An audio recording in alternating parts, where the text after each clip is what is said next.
दस्तगीर का जिक्र कर रहे हैं। यूं समझो कि नबी पाक को, रसूले पाक को और गौसे पाक को हम दावत देकर अंगदपुर में बुला रहे हैं। क्या बात है, वाह बेशक। नहीं बोलोगे जब तक जहन नहीं बनेगा, जब तक ऐसे ही होता रहेगा। मौजू तभी शुरू होगा जब तुम तैयार हो जाओगे। हमने दावत देकर बुलाया है ना। और सरकार महीना अब चल रहा, बात आगे तो बताता चलूं कि पीराने पीर रोशन जमीर दस्तगीर कोई मामूली शख्सियत का नाम नहीं है जी। ये मेरे सरकार गौसे आजम ऐसे वली हैं जो वलियों के सरदार हैं। मेरे नबी का जवाब नबियों की जमात में नहीं है, गौसे आजम का जवाब वलियों की जमात में नहीं है। वो नबियों में मुमताज हैं और मेरा गौस वलियों में मुमताज है। बेशक। वो नबियों के सरदार हैं और ये वलियों के सरदार हैं। उस नबी के बारे में मेरे रजा, प्यारे रजा, अच्छे रजा, सुथरे रजा इमाम अहमद रजा खां फरमाते हैं, सारे अच्छों में अच्छा समझिए जिसे, है उस अच्छे से अच्छा हमारा नबी, है उस अच्छे से अच्छा हमारा नबी। और मेरे गौस के बारे में फरमाते हैं, वाह वाह क्या मर्तबा ए गौस है वाला तेरा, ऊंचे ऊंचों के सरों से है कदम आला तेरा। बेशक। हम उस नबी का जिक्र कर रहे हैं, नबी के खानदान वालों का जिक्र कर रहे हैं, गौसे आजम का जिक्र कर रहे हैं। और इतनी खामोशी, इतनी बेरारवी, या तो डर है आपको कि ये मौलाना आ गए हैं, कुछ ना कुछ लेंगे हमसे। यकीन मानो मैं जो भी काम करूंगा इंशाअल्लाह इस मिंबर पर आपके लिए और अपने लिए जन्नत का टिकट लेने के लिए करूंगा इंशाअल्लाह। चाहिए ना सबको? अरे बोलो बोलो। देखो अब मैं अपने रविश बदल दूंगा, जैसे मैं बोलता हूं मुझे लग रहा है कि आप मुझे वैसे बोलने नहीं देंगे। माशाअल्लाह, वाह भाई वाह। ये भी बड़ी किस्मत की बात है। देखो आपके इमाम साहब हाफिज अब्दुल मुजीब साहब किबला जिस्मानी भी मदद कर रहे हैं, जबानी भी मदद कर रहे हैं और माली भी। जी वाह भाई वाह, ऐसा इमाम होना चाहिए। वाह ऐसा भाई इमाम माशाल्लाह। मुझे आप नोट ना दो, गवारा है, सपोर्ट दे दो यार। बड़े बूढ़े, मैंने इस संगतपुर में एक बात बहुत पहले कही थी, फिर से दोहरा दूं। मैंने सुना भी है कि जो बड़े बूढ़े होते हैं वो कहानी सुनाते हैं ना, कहानी, तो बीच बीच में कहानी सुनाते सुनाते ये जरूर कहते हैं कि हूं बोलो, हूं बोलो। बुलवाते नहीं, हूं बुलवाते हैं, बोलो यार, हूं बोलो। क्यों? इसलिए क्योंकि कहानी सुनाने वाले को यह मालूम होता है जब तक हूं की आवाज आ रही है ना, जब तक सुनने वाला मेरी बात गौर से सुन रहा है, मेरी बात में इंटरेस्ट ले रहा है। और जब हूं की आवाज बंद हो जाए तो सुनाने वाले का दिल नहीं लगता है। वो समझता है या तो इसके पल्ले नहीं पड़ रही है या ये सो गया है, वो कहानी बंद कर देता है। तो मेरा इस दानिश मिसबाही का ये यकीन है कि वो कहानी जिसमें झूठ होता है, जो शरअन हराम है, अगर वो सुनाई जाए, उसकी आवाज में, उसके बदले में अगर हूं की सदा ना मिले तो मजा ना आए। मैं तो कुरान और हदीस की रोशनी में तुम्हें सरकार का जिक्र सुनाऊंगा, अगर मुझे बदले में सुभान अल्लाह की सदाएं ना मिलेंगी तो मजा कैसे आएगा? क्या बात है, वाह भाई वाह। हूं कहलवाया जाता है, यहाँ सुभान अल्लाह कहते रहो ताकि लगे कि जागतो हुए को सुना रहा हूं। मखलूक है एक जमीन पर, एक जमीन में। मैं सुनाने क्या बैठा था, लेकिन तुम्हारी खामोशी को देखकर मुझे ऐसा लग रहा कि नाजिम साहब का आधा काम मुझी को करना पड़ेगा। आपको उठाने का काम मुझी को करना पड़ेगा, क्योंकि तैयार नहीं है अभी आप। यहाँ तो उठा अभी यहाँ थक गए हैं बेचारे, उठा के सुनाया जाए। माशाल्लाह। जमीन पर होते हैं और जमीन में होते हैं। कैसे कैसे होते हैं लोग? एक जमीन पर और एक जमीन में। जो जमीन पर होता है ना, पर, वो सुनता भी है और उसकी आवाज हम भी सुनते हैं। और जो जमीन में होता है ना, जमीन में, वो हमारी तो सुनता है लेकिन हम उसकी नहीं सुन पाते। बताओ किसी ने किसी मुर्दे की आवाज को सुना है? सुना है? नहीं सुना है ना। लेकिन हदीस पाक में है, किताबों में है कि मुर्दा बोलता है, आवाज लगाता है, हमारे कदमों की आहट को सुनता है, लेकिन कोई भी किसी मुर्दे की आवाज को नहीं सुन पाता। अगर सुन लेंगे ना तो कब्रिस्तान में भगदड़ मच जाएगी। मेरी आवाज आपने सुन ली? अरे बोलो।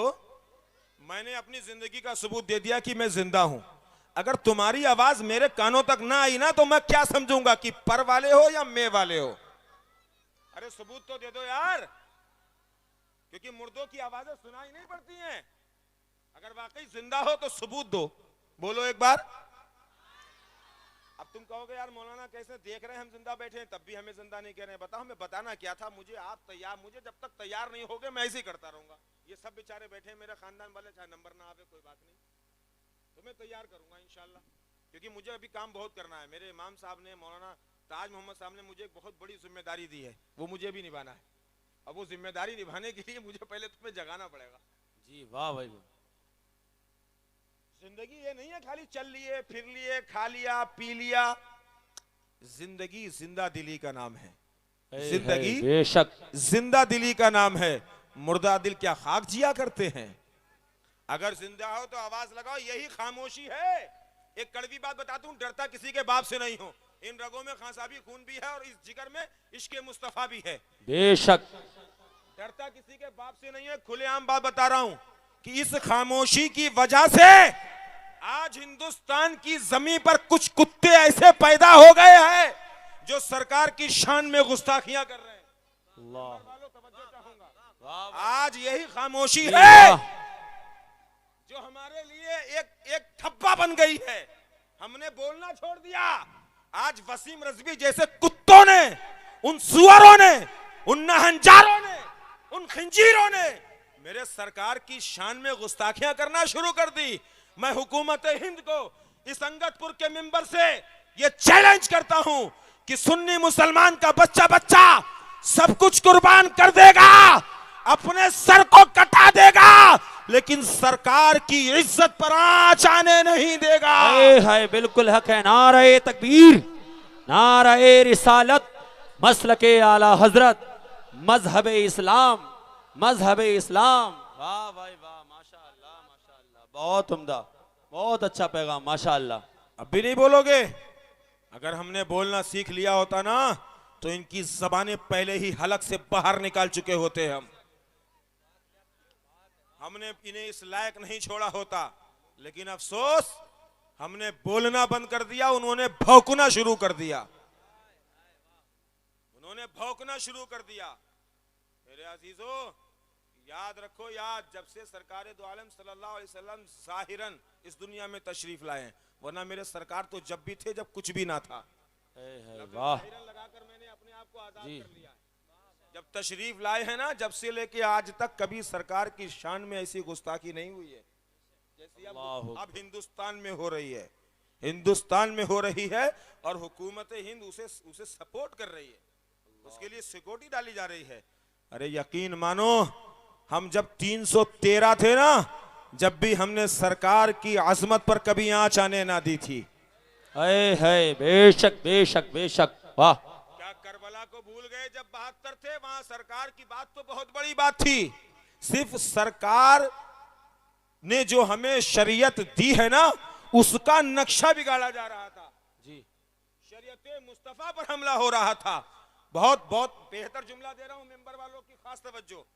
करबो बला के मैदान में अजमत मुस्तफा पर हमला नहीं था जी, बिल्कुल हक है। शरीयत मुस्तफा पर हमला था। तब हुसैन ने असगर को दे दिया था, हुसैन ने अकबर को दे दिया था, हुसैन ने अब्बास के बाजू को दे दिया था, हुसैन ने कासिम की जवानी को लुटा दिया था, हुसैन ने सर अपना दे दिया था। अरे आज तो अजमत मुस्तफा पर हमला है। आज हम भी अपनी जानों को दे देंगे या उनके सर को ले लेंगे, लेकिन तहफ्फुज़ नामूस रिसालत की हिफाजत करते नजर आएंगे। बेशक बेशक। वाह, सुभान अल्लाह सुभान अल्लाह, बिल्कुल हक है माशाअल्लाह, बिल्कुल हक है, बहुत उम्दा। सच्चे पक्के इस्लाह मुआशरा कॉन्फ्रेंस है, इसके आगे एक लफ्ज और भी है, उस पर भी मुझे गुफ्तगू करना है। मैंने बनाया था वक्तगू इलैहिल वसीला, मुझे बोलना इस पे था जी बिल्कुल। तुम्हारी खामोशी को देखकर, क्योंकि मैंने कहा नहीं कि मेरा जहन आपके ऊपर डिपेंड है, जैसा बनाते चले जाओगे वैसे इंशाअल्लाह। मैं थोक का व्यापारी हूँ। हुजूर हाफिज़ मिल्लत का करम है, बड़े 6 साल दाल खाई है वहाँ, बड़ा करम है मेरे सरकार का माशाअल्लाह, बड़ा करम है। मैं थोक का व्यापारी, जैसा चाहो वैसा मैं बोल इंशाअल्लाह आपके हवाले। लेकिन ये सिर्फ जज्बात नहीं है, ये दिल का दर्द है और कर जाऊंगा मैं, जबानी नहीं है ये। ये जो बोल रहा हूँ ये जबानी नहीं है, मेरा नहीं बल्कि मेरा यकीन है ये मिंबर पर बैठे हुए किसी का भी ये जबानी नहीं होगा। बेशक बिल्कुल हक है। इनके अंदर भी ये सब जसारत है कि ये सर देना भी जानते हैं और सर लेना भी जानते हैं। बिल्कुल बिल्कुल बिल्कुल हक अगर है। सर देकर नामूसे रिसालत के पहरेदार बने तब भी हम चलेंगे, और सर लेकर बने तब भी हम चलेंगे। हालांकि इस मिंबर को किसी सियासत से कोई मतलब नहीं है जी बिल्कुल। लेकिन बात सरकार की है, यहां से नहीं होगा पैगाम तो फिर कहां से होगा। जी बिल्कुल। अगर हम ये तुम्हें यहां से दावत नहीं देंगे तो कहां से देंगे, क्योंकि खाते हैं उसी दर का, पीते हैं उसी दर का। हाय वाह भाई वाह। सब कुछ मेरे सरकार का है। ये जमीन, ये आसमां, ये फलक, ये चांद, ये सूरज, ये हवाएं, ये फिजाएं, ये दौलत, ये शोहरत, ये हुकूमत, ये तख्त, ये ताज, ये औलाद, सब कुछ है। तभी तो मेरे रजा ने कहा चुनीनो चुना तुम्हारे लिए, जमीनो जमा तुम्हारे लिए, मकीनो मकान तुम्हारे लिए, बने दो जहां तुम्हारे लिए, दहन में जबां तुम्हारे लिए, बदन में है जान तुम्हारे लिए। या रसूल अल्लाह हम आए यहां तुम्हारे लिए और उठेंगे वहां तुम्हारे लिए। वाह भाई वाह, तुम्हारे लिए, तुम्हारे लिए। बेशक तुम्हारे लिए बात है। वाह भाई। मेरे अजीजों, अंगदपुर के बासास मुसलमानों, जरूरत है खास तौर पर नौजवानों को कि सर से सर जोड़ कर बैठे। अब वक्त नहीं है सोने का। बिल्कुल। ये जो गौसे आजम का जलसा है, बड़ी जिम्मेदारी से बात कह रहा हूं, हाथ पकड़ लेना अगर बात बुरी लगे, और लगे तो लगे। इसके इश्क मुस्तफा में मुझे सबकी दुश्मनी गवारा है, लेकिन सरकार की निगाहें करम बस हो जाए। बेशक। ये जो तुमने जलसा सजाया ना, जलसा, ये महफिल सजाई है ना, अगर इश्क मुस्तफा नहीं है तो सब बेकार है जी। कड़वा सच है ये। सिर्फ नाम के लिए काफी नहीं, अंगदपुर में बहुत बड़ा जलसा करवाया हमने, बड़े आलिमों को बुलाया, बिलग्राम शरीफ से साहिब सज्जादा को बुलाया। अगर नाम के लिए कराया ना तो सब बेकार, हमारा आना बेकार, तुम्हारा बैठना बेकार। सबसे पहली मोहब्बत अगर मोहब्बत है तो वो सरकार की मोहब्बत है। बेशक। मेरे सरकार का फरमाने आली शान है, ला युमिनु अहदुकुम हत्ता अकूना अहब्बु अलैहि मिन वलदिही व वालिदिही वन नासी अजमाईन। सुभान अल्लाह सुभान। तुम में से कोई शख्स मोमिन हो ही नहीं सकता, ये मैं नहीं कहता, मेरे आका फरमा रहे, ला युमिनु अहदुकुम, तुम में से कोई शख्स मोमिन हो ही नहीं सकता है जब तक उसके दिल में मेरी मोहब्बत अपनी औलाद से, अपने माल से, खुद अपनी जान से ज्यादा ना आ जाए। वाह भाई। सरकार फरमाते हैं सबसे ज्यादा मेरी मोहब्बत आ जाए तब वो मोमिन होगा। आज हम दावा करते हैं इश्क मुस्तफा का, हम आशिक रसूल हैं, बोलो हैं या नहीं हैं? पीछे वालों यार अब भी शर्मा रहे हो, अरे बोलो हैं या नहीं हैं? आशिक रसूल हैं, आशिक रसूल हैं। इश्क करना इतना आसान नहीं है, इश्क करना बड़ा डरते हैं आप यार, नबी के नाम पर डर किस बात का? जी बिल्कुल। वाह। ना, हजार जिंदगियां मेरे नबी के कदमों पर कुर्बान हैं, हजार जिंदगियां कुर्बान है, मेरी औलादे कुर्बान है नबी की जिंदगी पर, नबी के तहफ़्फ़ुज़ नामुसे रिसालत के पहरेदारी पर हमारी हजार जिंदगियां कुर्बान है। इश्क करना इतना आसान नहीं है। आओ मैं बताऊं कि इश्क करते हैं तो कैसे करते हैं। इश्क के भी, प्यार के भी 3 दर्जे होते हैं। मौलाना ताज मोहम्मद साहब तशरीफ ले आए, बड़ा मदद कर रहे हैं ये भी, लेकिन मेरे दोस्त बड़ा इन्हें हिलाना पड़ रहा है, बड़ा इन्हें झंझोड़ना पड़ रहा है। ये इश्क मुस्तफा की बात थी, ये इश्क मुस्तफा की बात है। मैंने बताया कि इश्क, क्योंकि अगर हम आज नहीं बोले ना तो फिर नहीं बोल पाएंगे, क्योंकि मुझे बोलना था वब्तगू इलैहिल वसीला पर, लेकिन आपने मौजू बना दिया। और मैं कह रहा हूं हक बात, इसलिए क्योंकि अगर हम यहां से तहफ़्फ़ुज़े नामुसे रिसालत की पहरेदारी नहीं करेंगे तो फिर कहां से करेंगे? वाह भाई वाह। बेशक। मैं बता चुका हूं कि सब कुछ कुर्बान कर देंगे, लेकिन अजमत मुस्तफा पर आंच नहीं आने नहीं। हमने खामोश रहना शुरू कर दिया, उन्होंने भौंकना शुरू कर दिया। वो कुत्ता भौंक रहा है, सुनो हमारे इश्क का मिजाज। आज हम दावा तो कर रहे हैं ना अंगदपुर वालों और मेरे मेहमान जितने भी आए हुए हैं, हम आशिक हैं, हम आशिक हैं। मालूम है इश्क के लिए कैसे इम्तिहान देना पड़ते हैं? 3 दर्जे होते हैं, एक प्यार, एक मोहब्बत, एक इश्क। अभी हमारे नाज़रीन साहब कह रहे थे कि मोहब्बत करना सिखाएंगे। माशाल्लाह ये मेंबर वाले ही सिखा सकते हैं। इश्क मुस्तफ़ा में कैसे बच्चों को कुर्बान किया जाता है, कैसे असगर को दिया जाता है, कैसे अकबर को लौटाया जाता है, कैसे अब्बास के बाजू को कटाया जाता है, और जब वक्त आ जाए तो खालिद बिन वलीद के जैसे काफिरों की गर्दनों को कैसे उड़ाया जाता है। हम सुन्नते हुसैनी पर अमल करके, हम सुन्नते हुसैनी पर अमल करके तहफ्फुज़े नामुसे रिसालत में बच्चों को कुर्बान कर देंगे, और वक्त आ जाएगा तो सुन्नते खालिद बिन वलीद पर अमल करके उनकी गर्दनों को सर से जुदा भी कर देंगे। वाह भाई वाह। सुनो इश्क, मैं आगे ले चलूं। इश्क हुजूर गौसे आजम, 11वीं का महीना है, बात बता दूं, बात जहन में आ गई, क्योंकि मेरा जहन आप पर डिपेंड है। मैंने एक लफ्ज ले लिया, इस कैलेंडर पर, इस फ्लेक्सी पर एक लफ्ज और है, मस्जिद की तामीर, उस पर भी मुझे जिम्मेदारी दी गई है। पहले मैं जगा लूं, तुम्हारे ईमान की हरारत को ताजा कर दूं। मुर्दा हो गए मुर्दा हम। सुनो, सरकार गौसे आजम का लड़कपन का जमाना है। आप अपनी वालदा मोहतरमा के पास आए, अम्मी जान मेरे कान में एक आवाज आती है। बेटा क्या आवाज आती है? सैयदा फातिमा उम्मुल खैर पूछती है क्या आवाज आती है? कहा अम्मी जान मेरे कान में एक आवाज आती है, अब्दुल कादिर आशिक बनोगे या महबूब बनोगे? है बेशक, इश्क आसान नहीं है। जी वाह भाई वाह। अब्दुल कादिर आशिक बनोगे या महबूब बनोगे?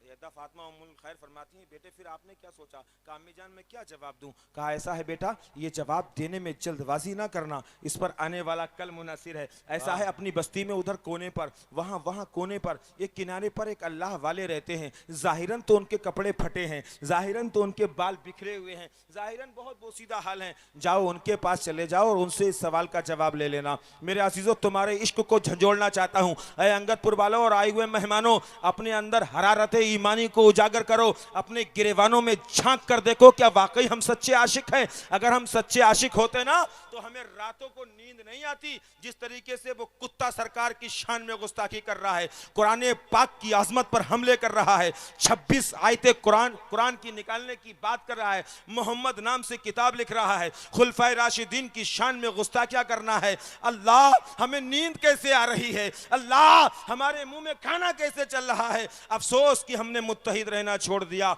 हमने जिंदगी वो अपना ली जो कुत्तों वाली है, कड़वा है लेकिन सच्चा लफ्ज है। मिसाल दे दूं फिर बात पूरी करूं। एक डेला हाथ में लो, डेला। मेरे मेहमानों तुम भी सुनो और जुमले को रायगा ना करना। डेला हाथ में लिया मौलाना, अगर वो डेला कुत्ते के मारो तो क्या होगा? बोलो, कुत्ता भागेगा? अरे भाग जाएगा, भौंक कर पे पे करता हुआ भाग जाएगा अगर एक डेला मारोगे। अब मुझे एक लम्हे के लिए बताओ, वही डेला तुम्हें दिया जाए और कहा जाए शहद के छत्ते पर मारो तो क्या होगा? बात वो अच्छी जो हल्की मुठिया थामने वाला समझ जाए। मुझे समझाना आपको है, ये मेरे खानदान वाले सब समझे समझाए हैं। वही डेला अगर शहद के छत्ते पर मारा, मौलाना कह रहे दिन में तारे नजर आ जाएंगे। बिल्कुल सच बात है, सुझा देगा, सुझा पीछे पड़ जाएगी, घर तक ना छोड़ेगी, ना जाने कहां कहां फूला हुआ नजर आएगा, गोलगप्पा पूरा नजर आएगा, गुलगुला, हाथ कांप जाएगा। हंसने की बात नहीं है। सोचो, अपनी जिंदगी को ऐसा बना लो कि मुत्तहिद बन जाओ, एक प्लेटफॉर्म पे आ जाओ, शहद की मक्खी का छत्ता बन जाओ। इस हुकूमत हिंद को दिखा दो कि अगर तुमने एक पर डेला चलाया तो हम सब इकट्ठा होकर तुम्हारी जड़ों को हिला देंगे। अगर हम तुम्हें कुर्सी पर बिठाना जानते हैं तो तुम्हें कुर्सी से गिराना भी जानते हैं। है नारे तकबीर, नारे रिसालत, मसलके आला हजरत, मसलके आला हजरत, उलमाए अहले सुन्नत, मजहबे इस्लाम, नारे तकबीर, नारे रिसालत। माशाअल्लाह। कुर्सी से गिराना भी जानते, शहद की मक्खी का छत्ता बन जाओ। और ये बनोगे जबकि अपने दिल में एक दूसरे की मोहब्बत, इस्लाह मुआशरा है। मैं इंशाल्लाह रहूंगा इसी पे, रहूंगा इसी पे। अपने दिल में एक दूसरे की मोहब्बत बसा लो। एक जुमला अपने दिल से निकाल दो, अहद करके जाओ। आज मौलाना ताज मोहम्मद साहब ने बड़ी मेहनत की, इमाम साहब ने भी, आप सब ने भी, सब ने मेहनत की है। इस मेहनत का कुछ फल ले जाओ। एक अहद करके जाना आज कि हम अपने दिल से एक जुमला निकाल देंगे जो हम लोगों में पनप गया है, और वो जुमला है कि मैं क्या करूं। ये बहुत खतरनाक जुमला है, मैं क्या करूं। हमारा कोई मुसलमान परेशान है, पड़ोसी कहता है मैं क्या करूं। किसी की बेटी की शादी, मैं क्या करूं। उसके यहाँ पक्का नहीं, मैं क्या करूं, किसी के एक्सीडेंट हो मैं क्या करूं, जिस दिन ये निकाल दिया ना मैं क्या करूं, बल्कि ये हो कि हम सब करें, हम सब करें, हम सब करें, तो यकीनन हमारी कोई बेवा रोड पर भीख मांगती नजर नहीं आएगी। मुसलमान का कोई भी बच्चा ऐसा नहीं होगा जिसके पास तालीम ना हो, हमारी कोई जवान बहन ऐसी नहीं होगी गरीब जिसकी शादी के असबाब मुहैया ना हो जाए। क्या बात है, बहुत अच्छा पैगाम, बहुत अच्छा पैगाम, माशाअल्लाह। दिल में ये बसा लो कि हम सब करेंगे, हम सब अच्छा। करेंगे, हम सब बहुत करेंगे। अच्छा पैगाम है माशाअल्लाह। कतरे से एक एक कतरे से समंदर भर जाता है। बेशक बेशक। गौसे आजम से उनकी माँ ने कहा ना कि जाओ उन अल्लाह वालों से पूछ लेना कि आशिक बनोगे क्या बनोगे। बात इश्क पर चल रही है, बात अच्छी लगे तो रायगा ना करना, और देखो फिर अपनी इश्क को झंझोड़ना। बस 15 मिनट आपकी और लूंगा, मेरा वक्त मुकम्मल होने को आया है। मेरे अजीजों, गौसे आजम जब वहां गए चबूतरे पर, देखा जाहिरन जाहिरन जाहिरन फटे हाल हैं, बाल बिखरे हुए हैं। अब्दुल कादिर जैसे ही खड़े हुए, उस अल्लाह वाले ने पेशानी को देखा, फौरन हाथ बांध कर खड़े हो गए। ऐ शहजादे, आप तो वलियों के सरदार हैं, आप यहाँ कैसे तशरीफ ले आए? वाह भाई वाह। दीवाने हैं, कपड़े फटे हुए हैं, बाल बिखरे हुए हैं। कहा कि मेरी अम्मी ने आपके पास भेजा है। शहजादे हुक्म कर देते मैं आ जाता। बताइए किस लिए आए हो? गौसे आजम फरमाते हैं मेरे कानों में एक आवाज आती है कि आशिक बनोगे या महबूब बनोगे, ये फैसला करवाने आया हूँ आपके पास कि बताओ मैं क्या जवाब दूं। उन्होंने कहा कि बेटे कल आना, मैं इसका जवाब बन जाऊंगा, कल आना मैं इसका जवाब बन जाऊंगा। गौसे आजम फरत व मसरत में झूम उठे, घर तशरीफ ले आए, बात की गहराई तक नहीं गए, अपनी अम्मी के पास आकर आ गए। अम्मी ने पूछा क्या जवाब मिला? कहा उन्होंने कहा कल आना, कल जवाब मिल जाएगा। मिल जाएगा और बन जाऊंगा में फर्क है, बस इसी लफ्ज पर मेरी बात है, अंदाजा करना, कल मिल जाएगा। अम्मी ने कहा ठीक है। सुबह हुआ, सुबह का सूरज निकला, निकलने के बाद गौसे आजम फिर उसी चबूतरे पर चले गए, उसी नुक्कड़ पर चले गए। वहां गए, वो जगह खाली है जहां बरसों से एक अल्लाह वाला फटे कपड़ों में बिखरे बाल में रहता था, आज नहीं है। गौसे आजम वहां खड़े, लोगों से पूछा यहाँ पर एक बुजुर्ग रहते थे, कहाँ चले गए? लोगों ने कहा कल उनका इंतकाल हो गया। अल्लाह, कल उनका इंतकाल हो गया। गौसे आजम परेशान हो गए, ये क्या मामला हुआ? उन्होंने तो कहा था कि कल जवाब दूंगा, कल जवाब मिल जाएगा, अब मैं जवाब किससे लूं? आप रोने लगे, आंखों में अश्क आ गए। आंखों में अश्क जैसे ही रुखसार पर आए, लोगों ने कहा शहजादे क्यों रोते हो? कहा अरे मत पूछो क्यों रोते हो, एक सवाल लेकर आया था, जवाब नहीं मिला। कहा लोगों ने कहा कि देखो जो यहाँ बैठे थे, हमें उनके बारे में पता नहीं था कि वो कौन है, उनका मजहब क्या है, वो किस मजहब से हैं, इसलिए लोगों ने उनके इंतकाल होने के बाद उनकी लाश को फला जंगल में फेंक दिया है। अल्लाह अल्लाह फेंक दिया है। अगर आप कहो तो उनकी लाश तक हम पहुंचा सकते हैं। गौसे आजम ने कहा लड़कपन का जमाना है, छोटे से चलो चलो हमें पहुंचा दो। गौसे आजम फरमाते हैं, सीरत गौसे आजम में है, गौसे आजम फरमाते हैं कि जब मैं वहां पहुंचा तो मैंने देखा, बहुत गहराई से सुन ला, बहुत गहराई से। गौसे आजम फरमाते हैं जब मैं वहां पहुंचा मैंने देखा उनके जिस्म के आज़ा जिस्म से अलग थे और उनके जिस्म को चील और कौवे खा रहे थे। अल्लाह, चील और कौवे नोच रहे थे गोश्त। गौसे आजम ये देखकर तड़प गए, मेरी अम्मी ने तो कहा था ये अल्लाह के वली हैं, मेरी अम्मी ने तो कहा था ये वली हैं, और इनकी लाश को चील और कौवे नोच रहे हैं। गौसे आजम ने तड़प कर कहा आपने तो कहा था कि कल जवाब दे दूंगा, आपका इंतकाल कैसे हो गया? उस लाश से आवाज आई, ए शहजादे बेटे अब्दुल कादिर, तुमने गौर ना किया था, मैंने ये नहीं कहा था दे दूंगा, बल्कि ये कहा था बन जाऊंगा। ये तुम्हारे सवाल का जवाब है।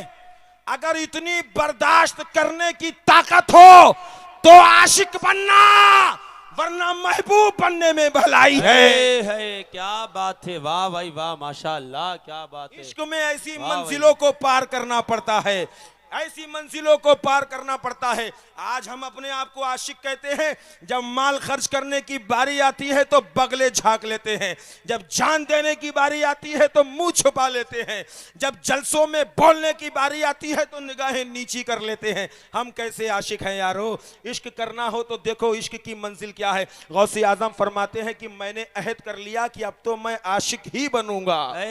वाह भाई वाह, सुभान आशिक ही अल्लाह। बनूंगा। और सीरत गौसे आदम क्या बताती बात है है, वाह कि भाई ऐसे वाह, मुजाहिदे बेशक। किए, ऐसे मुजादले किए, ऐसी मेहनत व मशक्कत की, भूख की शिद्दत को बर्दाश्त किया है, बगदाद के खंडरात को छाना है, जमीन पर लेट कर इन मअल उसरी युस्रा, इन मअल उसरी युस्रा की सदाएं लगाई है, भूख की आग को ठंडा किया है। तब गौसे आजम को इश्क का वो मर्तबा मिला जिस इश्क के बारे में मेरे रजा, प्यारे रजा, अच्छे रजा, सुथरे रजा इमाम अहमद रजा खां फरमाते हैं, ऐ इश्क तेरे सदके जलने से छुटे सस्ते, जो आग बुझा देगी वो आग लगाई है। नारे तकबीर, नारे रिसालत, मसलके आला हजरत, उलमाए अहले सुन्नत। सुभान अल्लाह, माशा अल्लाह, माशा अल्लाह, बहुत उम्दा, जो आग बहुत उम्दा, जो बहुत आग बुझा देगी वो आग लगाई है। मेरे अजीजों, गौसे आजम की महफिल में आए हो, मैंने तुम्हें तैयार किया, नाजिम साहब का आधे से ज्यादा काम मैंने किया है, अल्लाह इनकी भी उम्र में बरकत अता फरमाए। माशाल्लाह, नाजिम साहब कह रहे हैं फिर सो जाएंगे, देखो बड़ी मेहनत की है मैंने तुम्हारे ईमान को हिलाने के लिए। जी, सोना, वाह। क्योंकि मेरे बात बड़े बेहतर बेहतर आपको और सुनने हैं, मैं तो सुना ये तो मौलाना की मोहब्बत है, मैं देखा वाला हूँ, और आपकी मोहब्बत है जो आपने मुझे याद किया और बार बार याद करते हैं, अल्लाह इस मोहब्बत को कायम रखे। लेकिन मेरे अजीजों, एक बात और बताता चलूं ना, देखो सरकार, बात फिर वही आ गई यार, बहुत दर्द है इस सीने में, कसम खुदा की बताता हूं इस मिंबर पर कि मैंने जो वीडियो देखी है ना, तो यकीनन मेरी आंखों से अश्क जारी हो, या अल्लाह मुझे मौत क्यों नहीं आ गई, मैं मर क्यों नहीं गया। मेरे अजीजों, नौजवानों, सर जोड़ो, सर बैठो, प्लानिंग हो रही है हमें मिटाने की, हमें खत्म करने की। ये मिंबर सजाए इसीलिए जाते हैं कि तुम्हें जगाया जाए। अब जरूरत है कि सलाहुद्दीन अय्यूबी की जिंदगी को पढ़ो, वाह वाह, अब जरूरत है हजरत औरंगजेब ने कैसे बादशाहत बिल्कुल, की है बिल्कुल। वो पढ़ो। अब जरूरत है तुम्हें बुजुर्गाने दीन के बताए हुए रास्ते पर अमल करने की।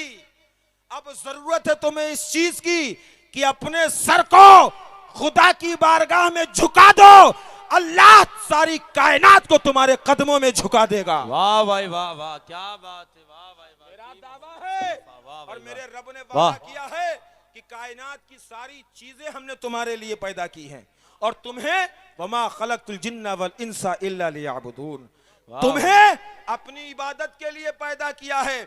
ये जमीन, ये आसमां, ये दौलत, ये शोहरत, ये हुकूमत सब हमारे लिए हैं। पहले तुम अपने सर को रब की बारगाह में झुकाओ और फिर देखो रब सारी कायनात को तुम्हारी कदमों पे कैसे झुकाता है। बेशक बेशक और बेशक, झुकाया है अल्लाह वालों ने, चटाई पर बैठकर हुकूमतें की है।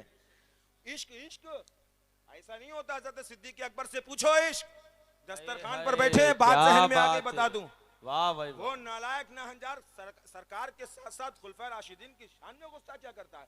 इश्क किसे कहते हैं ना, अंगदपुर वालों जाग जाना, मेरे मेहमानों जो आए हो गांव से वो जाग जाना। देखो हजरत सिद्दीक़ अकबर की बारगाह में हजरत सिद्दीक़ अकबर बैठे हैं, दस्तरखान लगाए, साथ में आपका बेटा भी बैठा है, साहबजादे भी बैठे हैं, खाना खा रहे हैं। खाना अल्फाजों पर गौर करना और नीचे से नारा आना चाहिए अगर अच्छा लगे, वाकई ईमान की हरारत है, आवाज नीचे से आना चाहिए।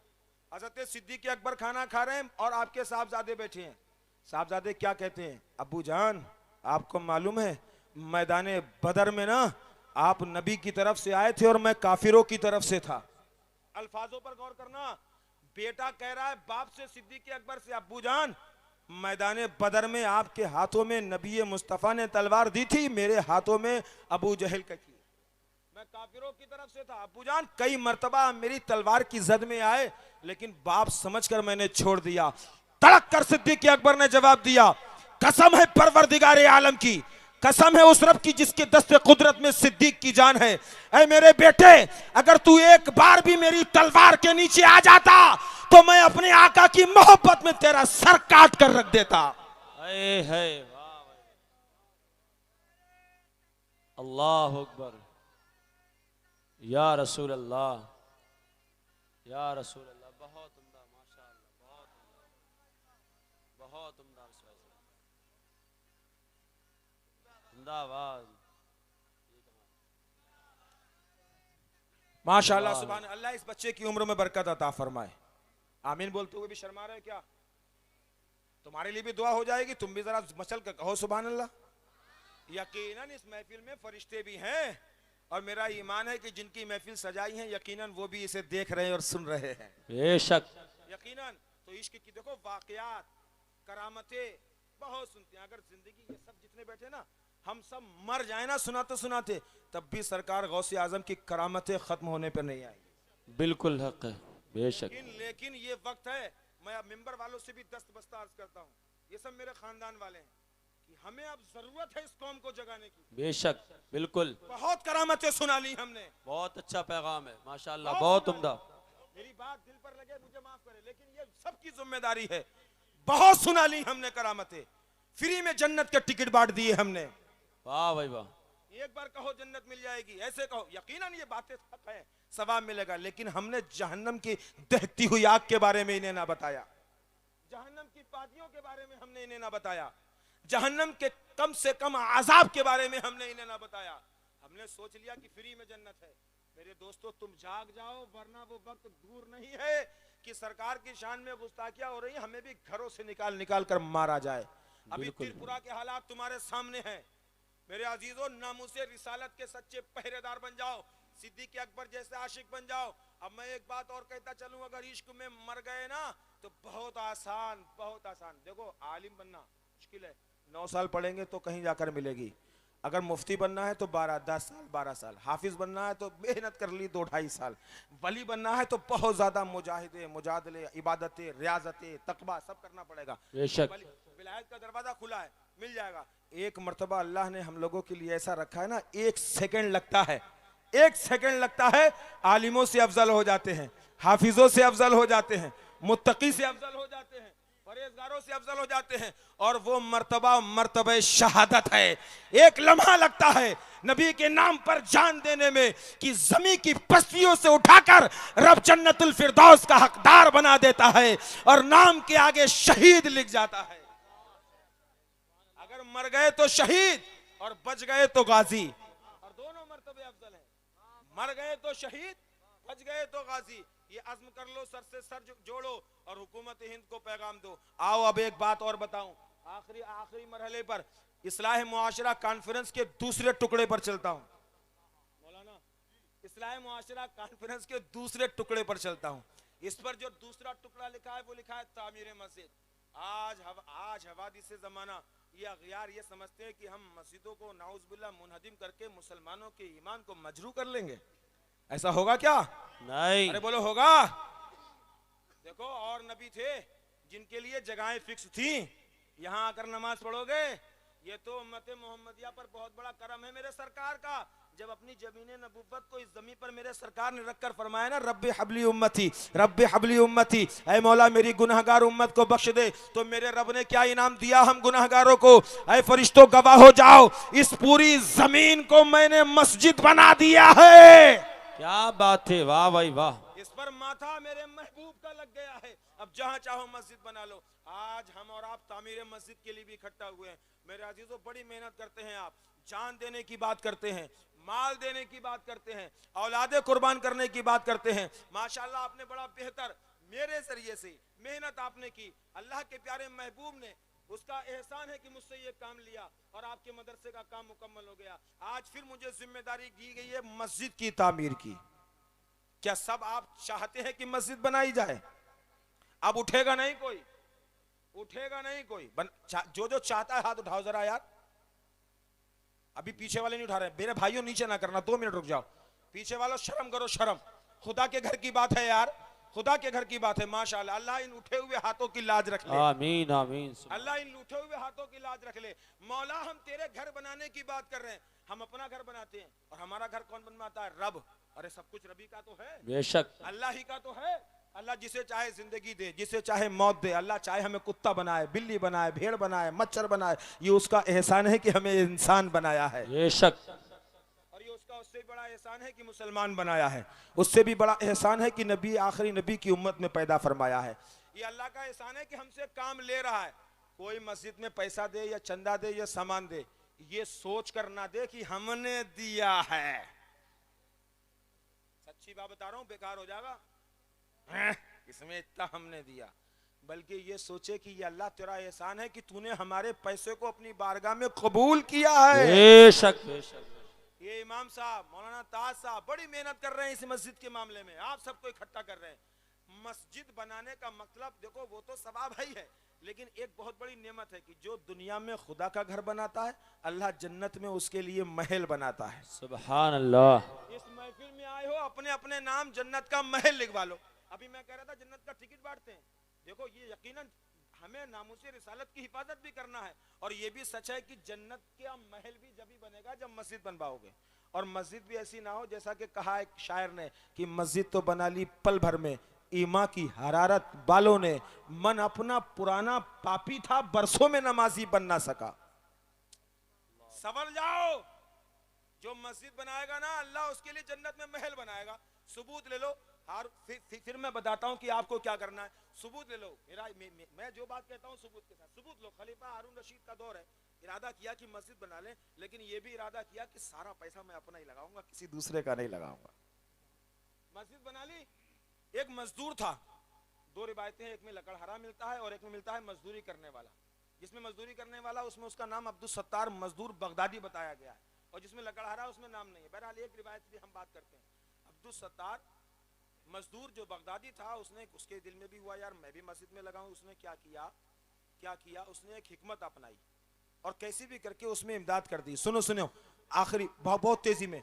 हारून रशीद ख्वाब में सोए, उन्होंने देखा कि यार जन्नत में है और जन्नत में दो महल बने, एक में उनका नाम लिखा और एक में लिखा है अब्दुल सत्तार मजदूर बगदादी। उन्होंने कहा यार ये तो मेरे ही इलाके में है।